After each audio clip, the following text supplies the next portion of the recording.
Dear students, today let us discuss leadership theories.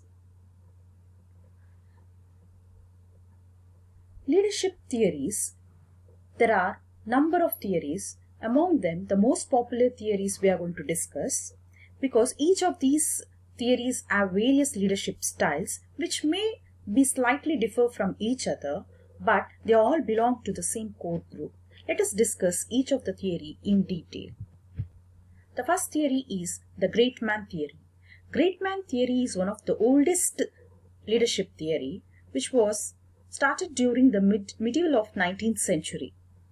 The main importance of this leadership theory was there is argument that great leaders are born with intrinsic traits, which argued that leaders are not developed or taught during their lifetime.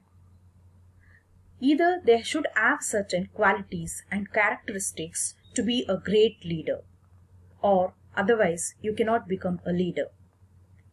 According to this theory, it also assumed that only a man can have these types of intrinsic qualities.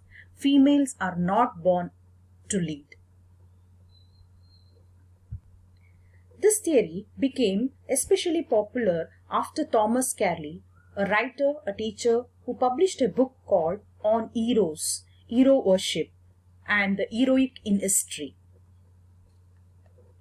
The great man theory is not based on any scientific knowledge or a research, due to which during 1860 this theory attracted a lot of criticism from Herbert Spencer, who was an English philosopher who began to talk about the importance of environment and society for shaping leaders. Let us see the criticism against this theory. In this theory, it's a male-centric approach where women are not meant for leaders. In this theory, leadership cannot be learned or taught because it's by birth, it's inherent characteristics. This theory, there is no scientific validation which supports to this theory. It also neglected the environment and situation factors which affect the leadership process. These are the criticism of leadership theories. Let us see the next theory, trait theories. The trait theory of leadership is considered as the first modern theory of leadership. Actually, it became popular during the end of 20th century, and even now it remains popular. This theory identifies certain specific personality traits which distinguish leaders from non-leaders.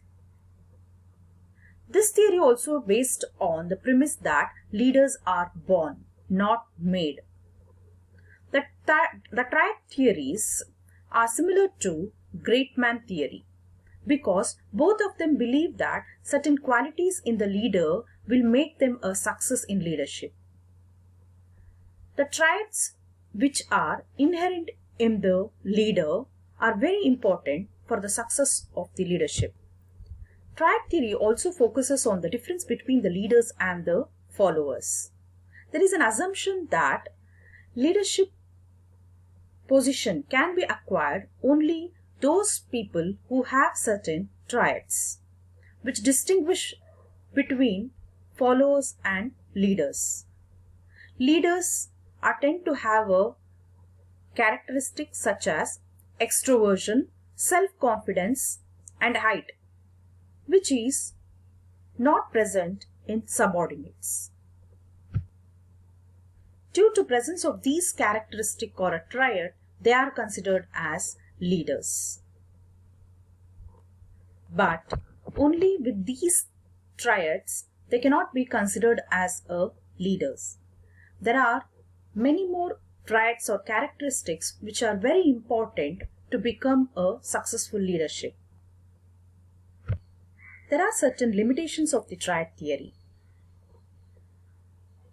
This theory is bound to be some subjective judgment.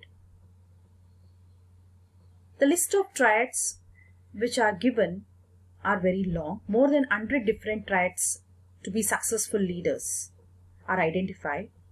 These descriptions are simply generalities. There is also disagreement over that these traits are not most important for effective leader.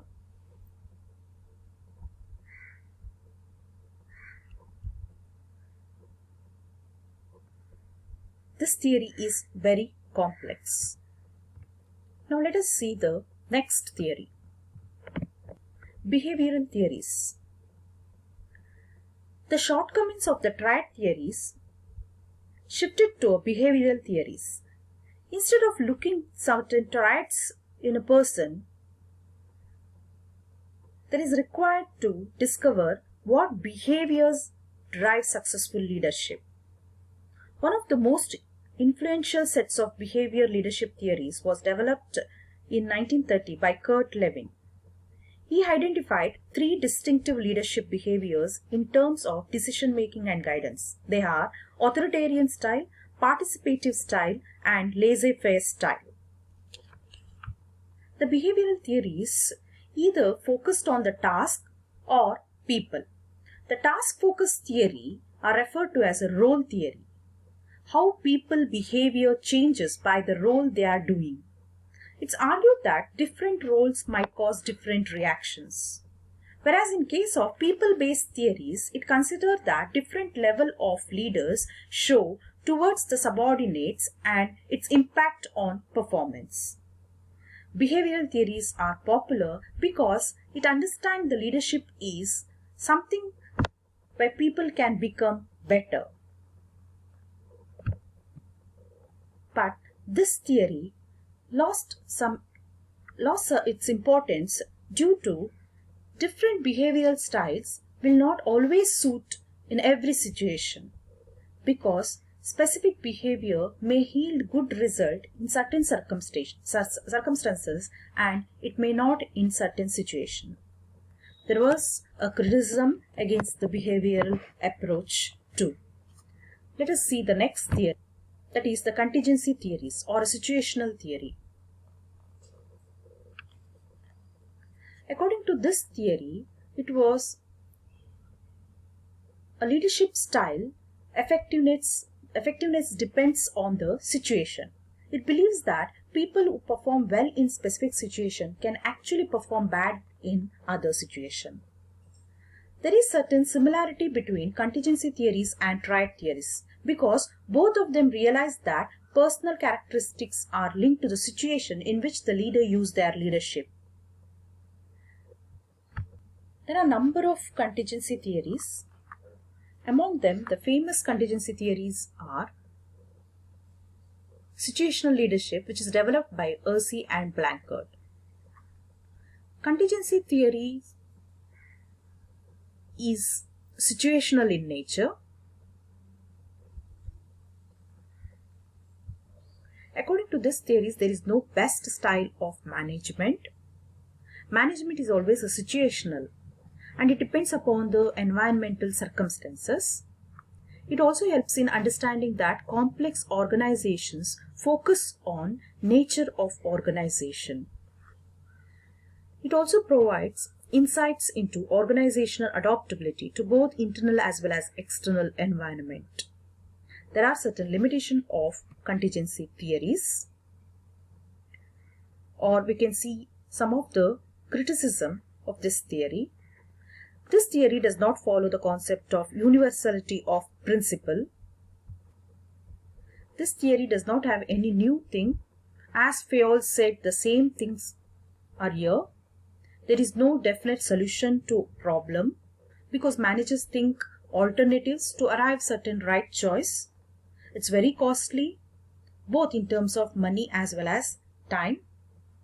And it's not possible for manager to determine all those factors which are relevant to the decision-making process. These are the criticism of contingency theories. Next theory is transactional theories. The transactional style of leadership was first described by Max Weber in 1947 and then by Bernard Bass in 1981. This style of theory is often used by managers. This theory focuses on basic management process of controlling, organizing, and short-term planning. Transactional theories are referred to as exchange theories. These theories focus on power and influence of leadership and different ways leaders can leverage these to achieve objectives. The basis of this theory also examination of the transaction between the leader and the followers, which focus on understanding how to build a positive and effective relationship. This theory involves motivating and directing followers. The power of these transactional leaders comes from their formal authority and responsibility given in the organization. The main aim of the follower is to obey the instruction of the leader. The leader believes that by motivating the employees through rewards and punishment, you can make them to work in better way. If subordinates desire of reward, they will follow whatever the leader says, whatever the leader instruct. If he does not wish, then through punishment, we can make the followers to listen to the leader. This theory involves 4 dimensions. First one is contingent rewards, where transactional leaders always link with the rewards, like clarifying the expectation from the followers, providing necessary resources, and giving them various kinds of rewards for the successful performance. Second one is active management by exception. In this case, transactional leader actively monitor the work which is done by the subordinates, watch them carefully where there are deviation from the standards, and take corrective action to prevent those mistakes. Third dimension is passive management by exception. In this case, transactional leaders intervene only when or interfere only when standards are not met by followers. They may use punishment also. Fourth one is laissez-faire, where leader provides an environment where subordinates can use many opportunities to take decisions. Assumptions of transactional theories are: employees are motivated either by reward or punishment. Subordinates has to obey the orders given by the superior. Subordinates are not self-motivated. They have to be closely monitored and controlled so that the work can be done through them. This theory is effective in guiding efficiency decisions because through this theory you can reduce the cost and also improve the productivity. Let us see the next theory, Transformational Theories. This theory focuses on personal relationship of leader which forges with the followers.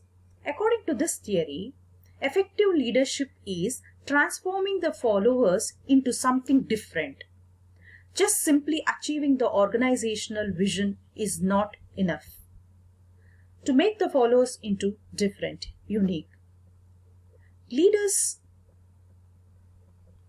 can motivate the followers through inspirational, through trust, so that they can achieve their goals efficiently. Some of the transformational theories are